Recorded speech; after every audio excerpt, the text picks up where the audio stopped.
Hey guys, welcome to Code Decode.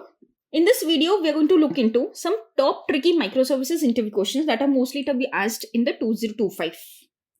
Nowadays, the pattern for interview has been changed a lot. They are no more theoretical, but more towards the practical implementations and scenarios and how do you face the challenges that you face during the microservice implementation. So let's get started and see some questions which are more towards the scenario based and implementations rather than just the theory ones. So let's get started. So what are some anti-patterns in microservices and how do you fix and avoid them? It's a very common question that was asked in 2024. What are the design patterns and design principles you used in microservices for better microservice implementation? But nowadays they are asking what are the anti-patterns that you should avoid to make your microservices better. Now this is a tricky and scenario-based question. So let's see how to do that. So yes, microservices do offer great benefits such as scalability, flexibility, fault tolerance. But the problem is they introduce a lot of complexity. So in the process of adapting the microservice architecture, it is crucial to be aware of some anti-patterns. What are anti-patterns? Anti-patterns are the problems that arise from the poor design or improper implementations. So recognizing these patterns will help you give a good microservice with maintainable, scalable, and performant system. Now let's see what are these anti-patterns and how you can avoid them. The very first anti-pattern, a very common anti-pattern done across the multiple organizations is that having the mind to create the microservices, you end up creating a distributed monolith. Now, what does that mean? You are supposed to create an independent, loosely coupled, independently deployable services, which are called as microservices. But rather than that, you end up creating a distributed monolith application. What does that mean? You create some dependencies just like the monolith application has. For example, you might have a lot of synchronous calls. You might have shared database across microservices and other forms which causes a strong coupling and which defeats the purpose of your microservice. So you might end up creating the distributed version of monolith rather than creating the real microservices. Now, how do you avoid that? You should design the loosely coupled microservices which are independently creatable, maintainable, deployable with well-defined APIs and minimal interactions with the other services. You can also use asynchronous communications like message queues, event-driven architecture so that services do not need to wait for each other for the responses. You should also use the single responsibility principle. That is, till now you might have learned about the single responsibility in the classes. For example, your class has a single responsibility, do just one task. Here, the single responsibility comes in microservices also. That is, your microservice should do only one task. For example, you have just an order microservice. You should not handle the payments in your order microservice. Also, you should avoid the shared databases. For example, each of the applications should have their own databases, even though if it doesn't mean that you have the data replication across multiple databases, but it will make sure that you are having the independent, loosely coupled microservice. The second anti-pattern, which is commonly used across multiple organizations, is you end up creating a God service. Now, what is this God service all about? A God service is a single service that has grown too much in the large coding or the code base that you end up handling too many responsibilities into one service. Thereby, you are not having the single responsibility principle managed by that one service, and also that particular microservice, which is so large, becomes the bottleneck, defeating the purpose of splitting the application to multiple microservices. Now, this happens over the time. It doesn't happen the day one, because the day one, you will have a very small microservice. But rather than creating the different microservice, you end up creating one large one and you created a God service rather than a microservice.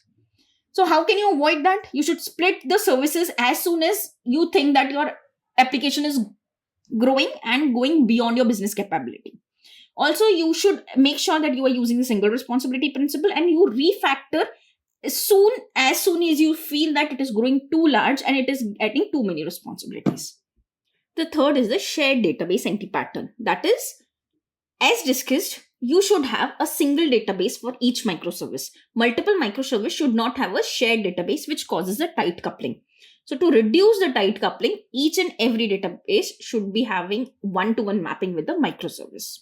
And how to avoid this shared database pattern? Simple. Just have one database per service. Use the API-based communication to share the data between microservices rather than having the whole database common.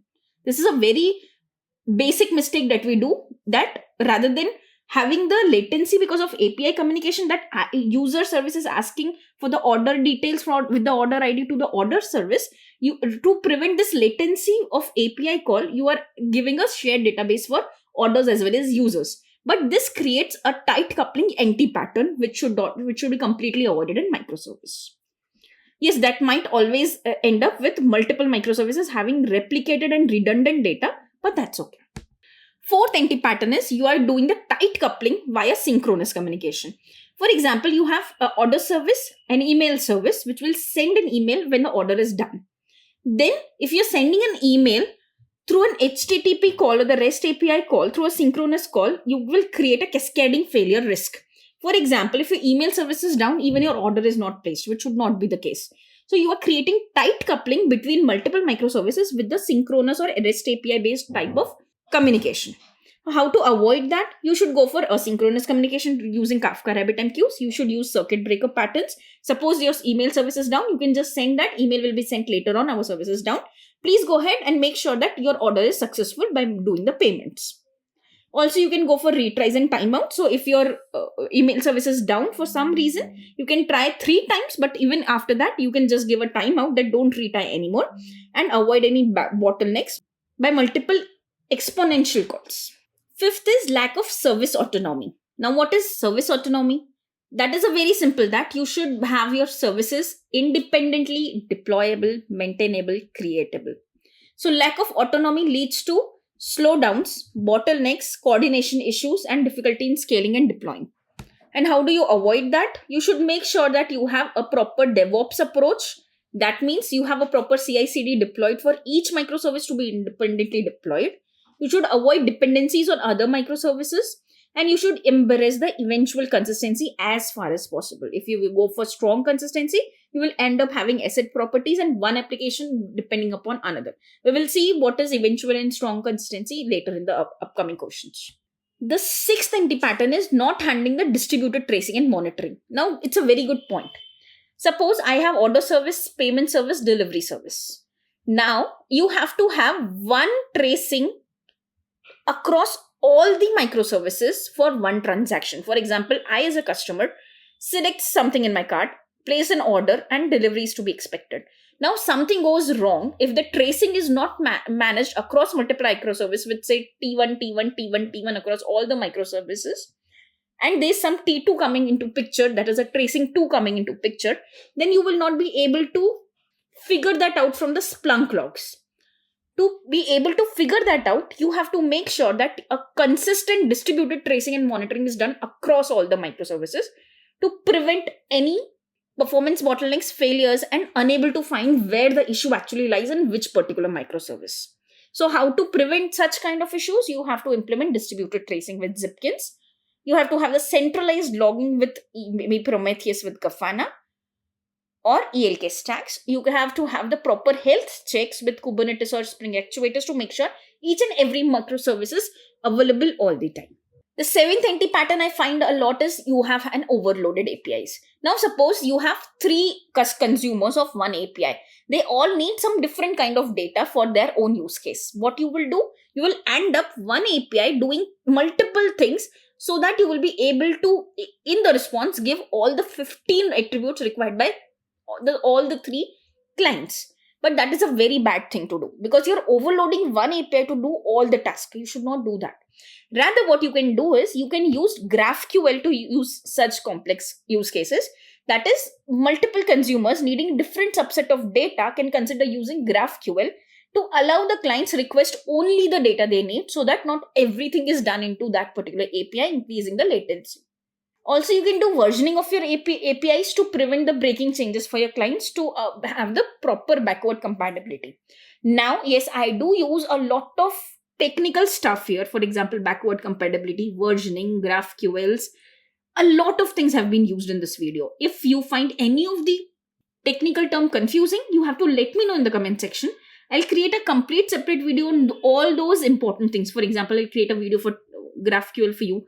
I'll create a video on distributed tracing for you. I'll create another video for having the DevOps approach to creating microservices, how to implement these tryouts and retries all these things I'll do, but you have to let me know in the comment section. Otherwise, I will not be able to know if that is really needed. Few more anti-patterns is you completely ignored security implementation in your microservice. For example, you did not use strong authentication authorization mechanism. That will be a big problem because it will be weak authentication will finally lead to failure in handling the proper sensitive data. Going forward, it will for sure give you very vulnerability in your application. How to avoid? Great way to do is implement auth to JWT, the standard protocols that other industries use because they are tried and tested ones. Also, you have to secure your communication. Now, I have seen a lot of companies do not do security at the transport or the network layer. What you rely upon is to just use HTTPS for encryptions for communication between services. But what we forget is that in the 7 layers of OSI model, you are just working at the top layer. That is the application layer. You completely forgot about securing your communication at the transport layer and networking layer.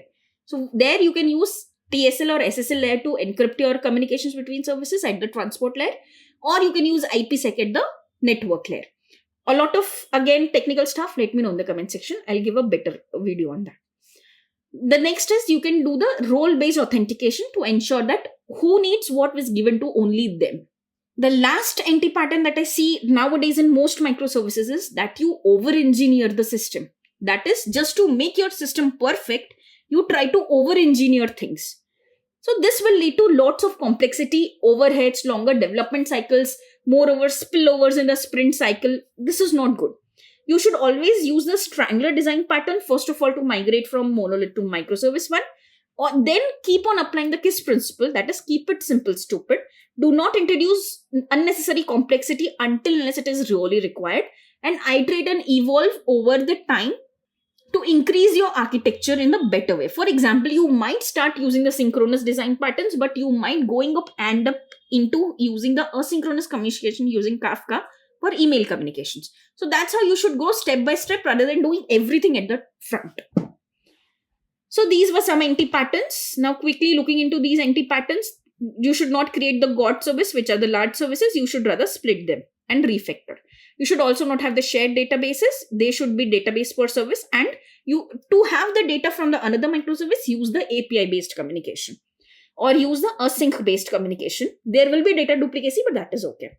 There's a lack of autonomy between your microservices because the service coordination issues are always there. You should always create the independent deployment for each of your microservices and embrace the eventual consistency. We will see eventual consistency in the upcoming question. When you do not have tracing across your multiple distributed microservices, you will not be able to find which microservice becomes the problematic or the bottleneck.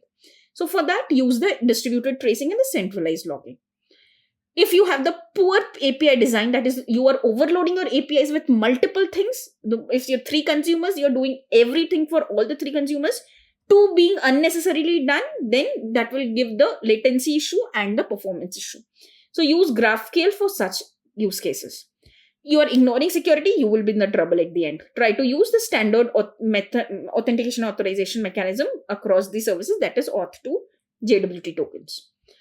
Don't over-engineer, do not complicate your microservices, just keep it simple at the start and evolve with the time.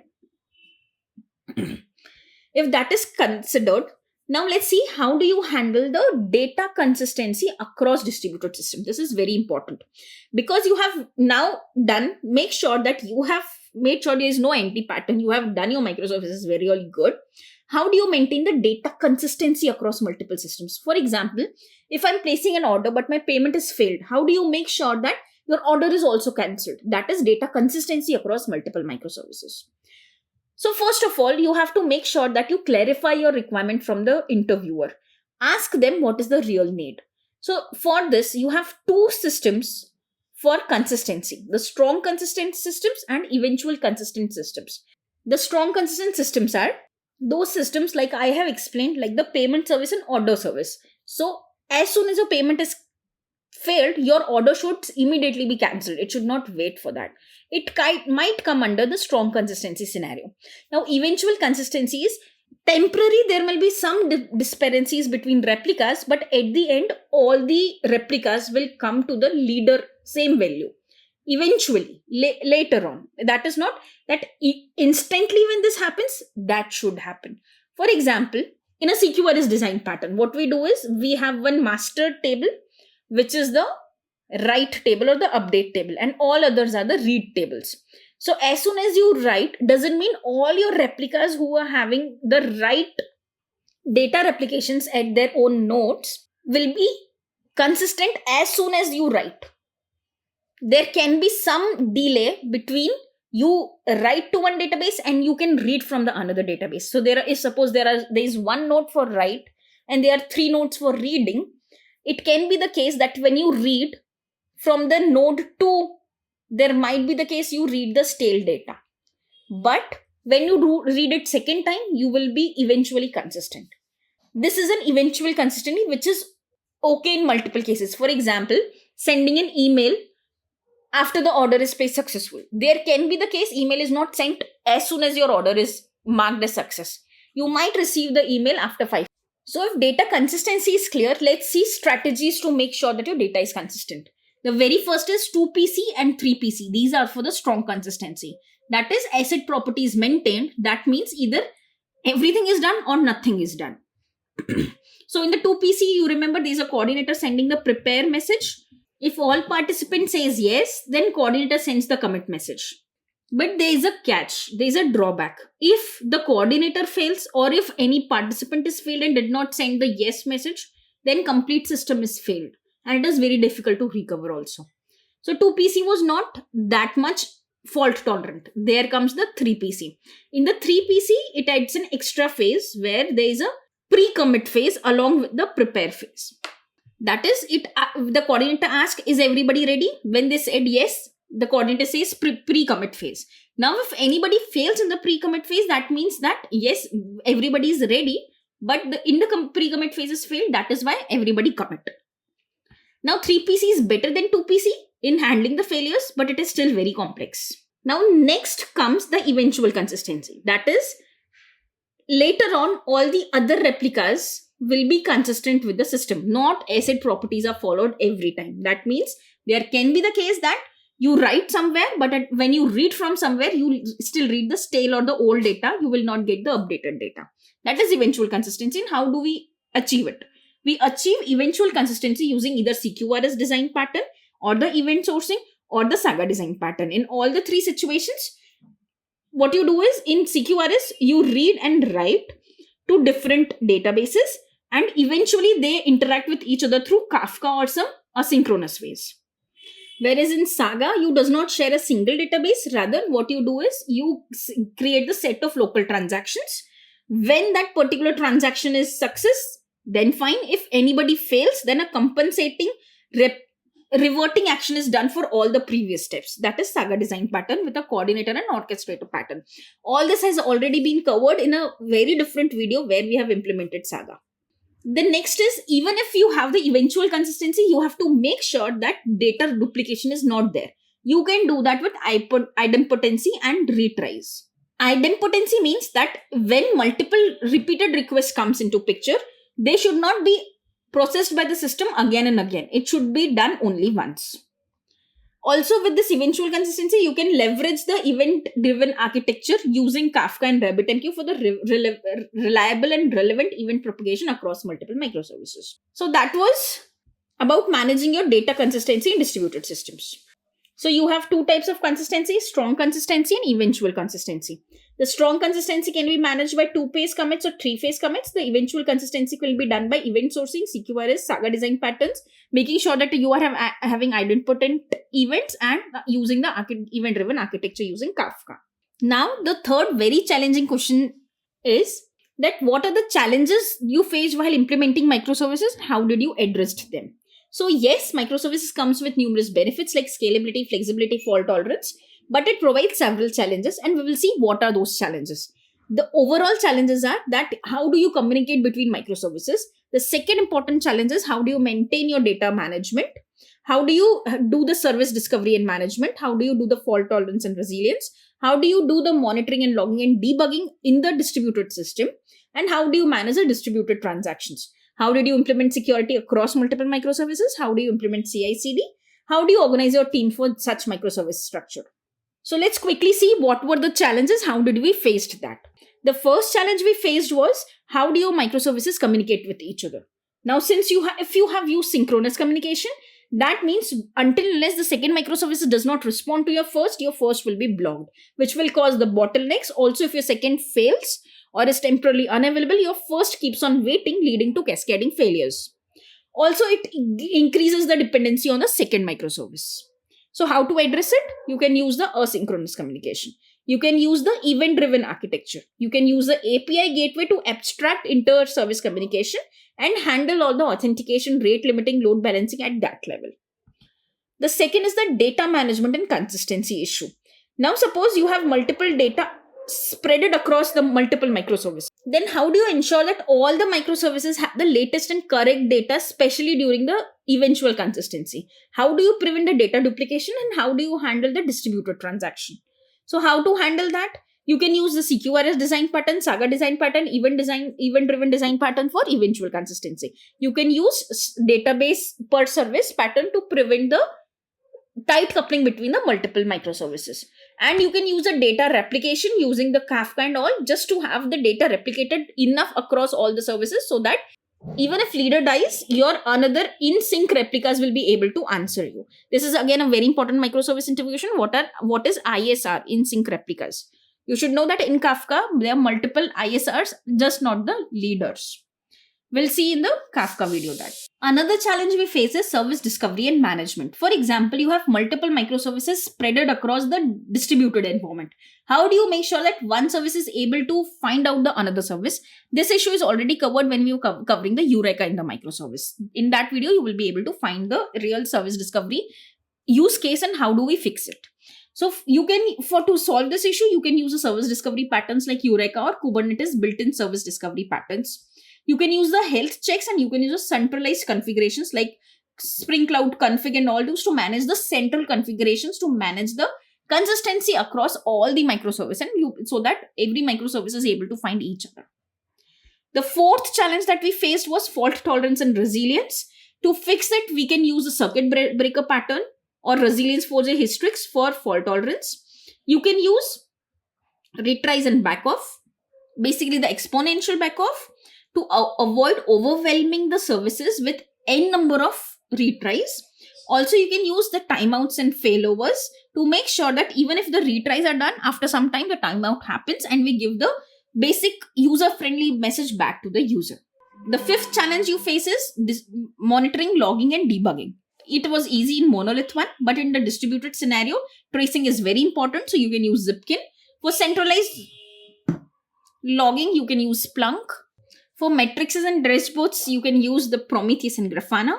Also, you can set up alerts to identify the issues in the real-time and production environment using Prometheus Alert Management, Datadog, or many other like Splunk can also be used.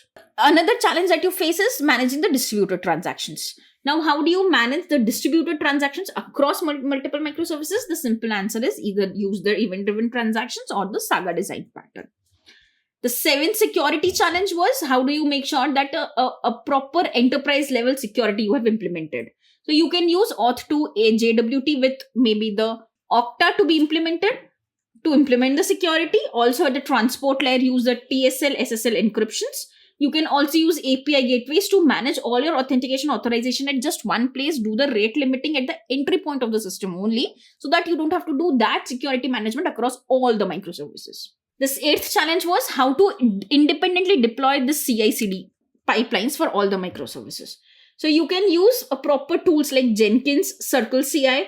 You can use the containerization tools like Docker and Kubernetes for orchestration of those containers created by Dockers. You can use canary releases, which make sure that only a small version of will be delivered to small subsets of users. Now for this releases like blue-green deployment, canary releases, I have created a very separate video with deployment of microservices onto the channel. You can have a look and see what all ways we can do the delivery and deployment of these microservices so that none of the users are impacted in the real time during the production deployment. And you do not have to send the mail to your consumers, sorry, the service is down for 5 a.m. to 10 p.m. That's a very long time. That doesn't happen though. Going forward, the team organizations and communications. Microservices always provide a very good way for having the cross-functional teams. For example, initially, if you have a monolith, you have to have all the Java developers stuck as a large team into the system. But now you can have a cross-functional team, one with the Node.js, one with the Angular, one with the Java development skills, one with Python skills, all doing their own task, having the cross-functional teams and having this all interacting with each other in a DevOps culture. Now, a fourth very important scenario-based question is, and this is very tricky, okay? How do you maintain session between two microservices? Yes, this question is nowadays being asked in interviews. It's typical, doesn't sound that much easy in the theoretical way, but yes, that is being asked. So how do you maintain session between two microservices? So what is session? Session means keeping the state such as user data consistent and reliable across multiple microservices without compromising scalability and performance. Now, what are the approaches to do that? The first approach is use the centralized session store. That is, use Redis or Memcached where all the microservices can read and write the session data. Now, what is an advantage of this solution? You have a centralized session management. And you have scalable across microservices also. But this is a disadvantage. What if your Redis or Memcached is down? What if your session store becomes unavailable? Complete user session is lost. It disrupts the user session across multiple microservices. Such a big disaster. Also, latency will be increased because you have to add an extra network call to ask for the session data for each user coming to your request. So this is the good way, but not the best way. This is a centralized session store, but not the good way. There is a second most effective and very widely used session storage mechanism, that is using the JWT tokens. Yes, you might come back and see that JWT tokens are for security. But if you remember, JWT tokens have something called as claims. That claim can contain the user information. Yes, that's where the spark comes into the mind. Oh my god, JWT token can also be used for session management. Yes, you can use it. Even better, it is stateless. Even better, it can store the session related information securely encoded into the token between microservices for each request. How good? I mean, wow, I just love this way. How to implement it? Just you have the user data in the JWT token session, sign it with the private key. JWT token is returned to the client. It will be subsequently used in each request to every other microservice, and hence every microservice will have the session data.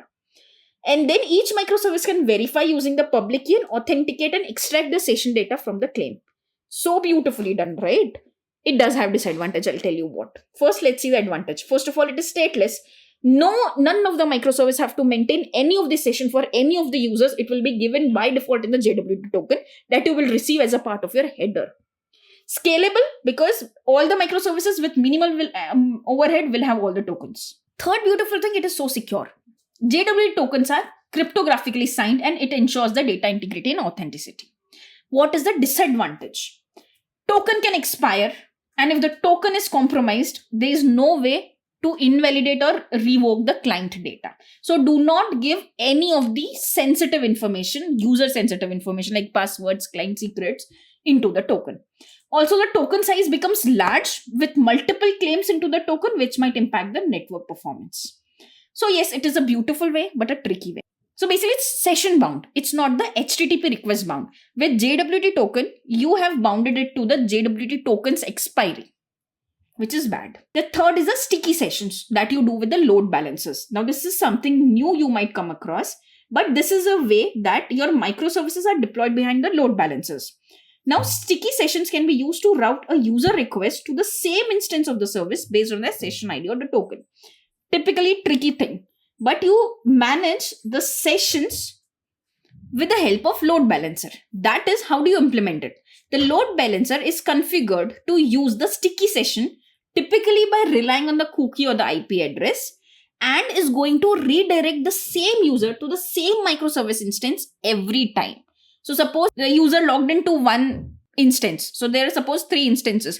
Instance 1, instance 2, instance 3. If the request of user 1 goes to instance 1, it logs in, then it expects that till my session does not end, I should not have to log in again. But now if the second request goes to instance 2, it will be asked to log in again because session data is not stored at instance 2. That gives a very bad user experience that every time if a new request goes to a new instance, you are asking the user to log in to get the session data. How bad is that? So here comes the load balancer. It sits in between. It says that, okay, user 1 was initially redirected to instance 1 and instance 1 is having the session data. So now going forward, all the requests coming to the microservice will always go to instance 1 of microservice for the user 1. It will not go to user 2, so that you are not allowed to log in again. You are not asked to log in again. So that's a beautiful way to implement it. So whenever a user logs in, a session data is created, stored locally, and which is sent with each request and will be always redirected to the same backend service instance. Advantage, very easy to implement. You just have to ask the load balancer that from this IP address, this is the user 1, this is his IP address, always redirected to instance 1. The second advantage, no need for distributed session management at all, which gives you very much overload. There's a big disadvantage. There's a limited scalability. Now, suppose if I want to scale my microservices, my user 1 is bombarding with me with hundreds of requests. I have to make my poor instance 1 handle it all, which is so bad, which is such a limited scalability. And also, if this instance 1 dies, which is very common as a pod in the K8, it will die, it will crash, then the complete session data is lost and disrupted. How bad is that? So that is a failure for this. The third is the database backed session management. For example, you store the session data in some database, say relational or the no SQL database, and you manage it centrally. The database has the user information.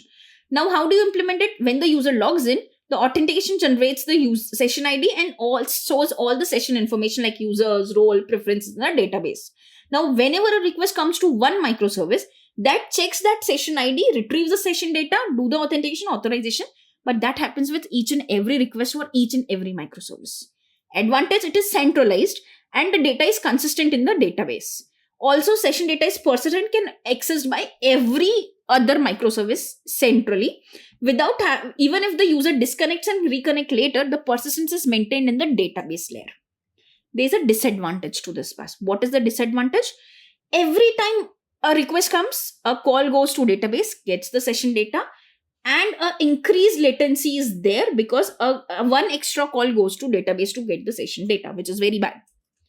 Secondly, it requires a careful database design to avoid bottleneck in the system. That means you have to have the read replicas, you have to have the caching, because a lot of requests will come to this database because a lot of users will hit a lot of microservices. So all the microservice instance, all the request users, every time multiplied by each other will go to the database to get the session data. Such a bad design, I will never appreciate it. Fifth is a session propagation via headers or custom data.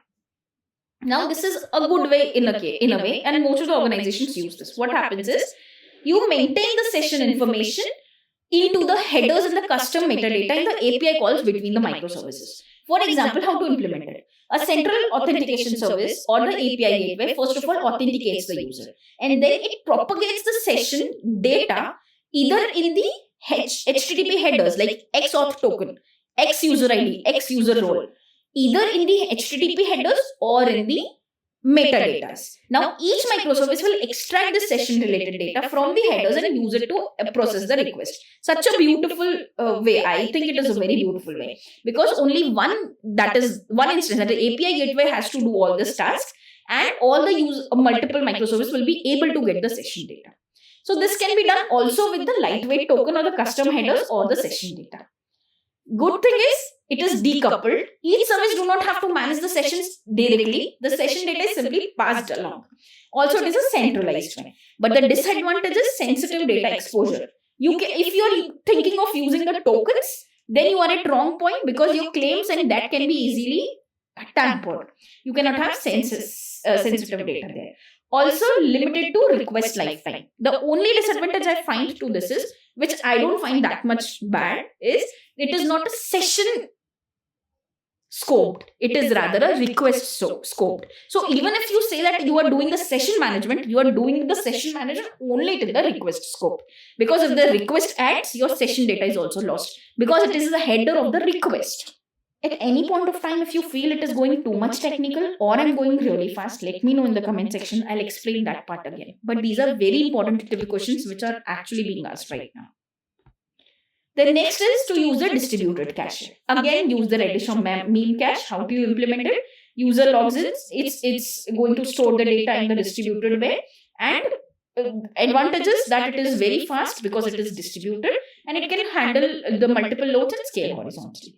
Disadvantage that it is ensure that the cache is consistent and secure.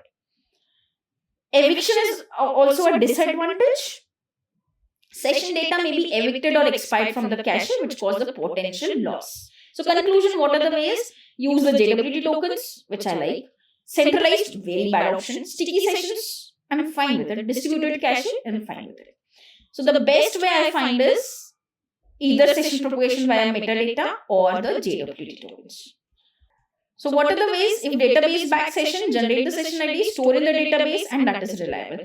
If you have to have the session propagation, do it through the headers and store it and extract it from the headers. You can use a distributed cache using Redis or Memcache.